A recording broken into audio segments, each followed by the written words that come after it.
আসসালামু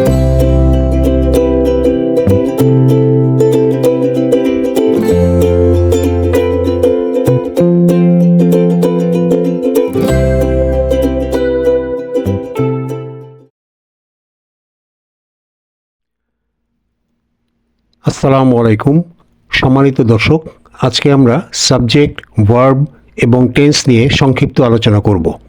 তার আগে গ্রামার সম্পর্কে একটু আলোচনা করা দরকার। দর্শক, গ্রামার পড়ে ইংরেজি শেখা সম্ভব নয়। ঠিক যেমন গাড়ি চালানোর ম্যানুয়াল পড়ে গাড়ি চালানো শেখা যায় না, শিখতে হয় হাতে কলমে। ইংরেজি বা যে কোনো ভাষা আপনাকে আগে অনুশীলন করতে হবে, তারপর নিয়মকানুন অর্থাৎ গ্রামার জানার চেষ্টা করতে হবে। এমনকি আপনি যদি গ্রামার নাও জানেন কিন্তু সঠিকভাবে বলতে পারেন, অনুশীলন বা কথোপকথনের মধ্য দিয়ে কোনো সমস্যা নেই। যেমন আমরা বাংলা শিখেছি অভ্যাসের মাধ্যমে, গ্রামার বা ব্যাকরণ শিখে নয়। আমরা হয়তো অনেকেই সঠিকভাবে বাংলা বলতে বা লিখতে পারি, কিন্তু কারক, সমাস, সন্ধিবিচ্ছেদ ইত্যাদি ব্যাকরণের বিষয়ে জানি না অথবা ভুলে গেছি। এ কারণে কিন্তু আমাদের বলতে বা লিখতে সমস্যা হয়নি। আবার অনেকেই গ্রামার জানি কিন্তু ইংরেজি বলতে পারি না।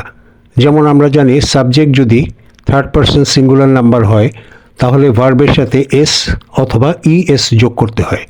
কিন্তু এর বাস্তব ব্যবহারের নিয়মিত অভ্যাস না থাকার কারণে এর ব্যবহার সঠিকভাবে করতে পারি না। যা হোক, তার মানে কিন্তু এই নয় যে আমরা গ্রামার জানব না। গ্রামার জানব, কিন্তু মনে রাখব ভাষা শেখাকে পরিশীলিত করার জন্যই গ্রামার। আগে বলতে বা লিখতে হবে, পরে গ্রামার দেখে ভুল সংশোধন করে নেব। এ কথাগুলো বলার উদ্দেশ্য হলো বাস্তব অনুশীলনের গুরুত্ব বোঝানো। দর্শক, এবার সাবজেক্ট, ভার্ব এবং টেন্স।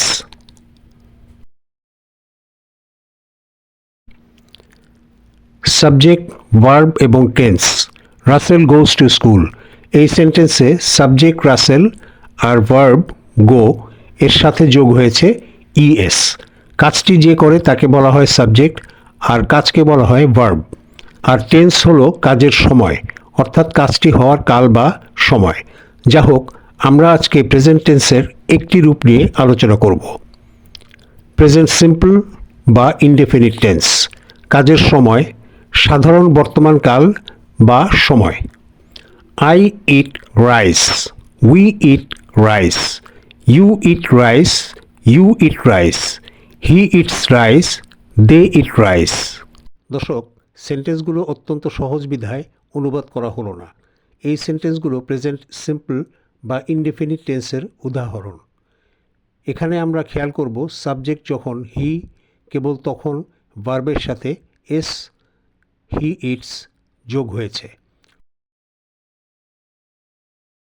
রুল: প্রেজেন্ট সিম্পল বা ইনডেফিনিট টেন্সে বলা বা লেখার সময় সাবজেক্ট যদি থার্ড পারসন সিঙ্গুলার নাম্বার হয়, তাহলে ভার্বের সাথে এস অথবা ইএস যোগ হয়। অন্যান্য সাবজেক্টের ক্ষেত্রে তা হয় না। এখানে মনে রাখতে হবে আই, উই এবং ইউ ছাড়া যত ধরনের সাবজেক্ট আছে সব থার্ড পারসন অর্থাৎ তৃতীয় ব্যক্তি। যেমন he, they, Rasel, Kamal, Kamal and Rasel, it, this, that, these, those, এরকম এক বা একাধিক ব্যক্তি, জিনিস ইত্যাদি।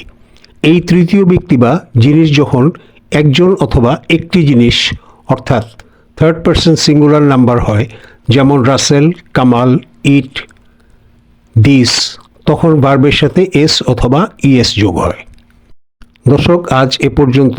ভিডিওটি ভালো লাগলে লাইক, কমেন্ট, শেয়ার এবং সাবস্ক্রাইব করে পাশে থাকার অনুরোধ রইল। আল্লাহ হাফেজ।